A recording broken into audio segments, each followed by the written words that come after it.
মৌত কারো কাছে মিস কল দিয়ে আসে না। দুনিয়ার কোনো ব্যক্তিত্ব নাই, একজন ব্যক্তিত্ব ছিলেন, মৃত্যু যার কাছে পয়লা আসতে হয়েছে। আল্লাহ নিজে বলছেন মালাকুল মৌতকে, বন্ধুর কাছে যাবে, অনুমতি দিলে ঢুকবে, নাইলে ঢুকবে না। অনুমতি নিয়ে বুকে হাত রাখবে, নাইলে রাখবে না। আমার বন্ধুর অনুমতি ছাড়া হাত রাখবে না বুকে।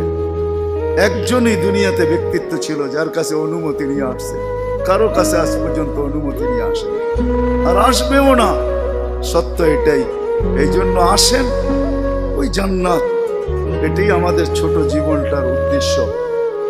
এই জন্যই আল্লাহ ডেলি ডাকে, 5 বেলা ডাকে, গ্যারান্টি দিয়া ডাকে, সিল লাগা ডাকে। ইদা সালুহা সালুহা সাইরুল আমাল। 5 ওয়াক্ত নামাজ যদি এই উম্মত কমপ্লিট করে দেখাইতে পারে, তো আল্লাহ আমাদের নবীজির সাথে ওয়াদা করছেন, আমিও আপনার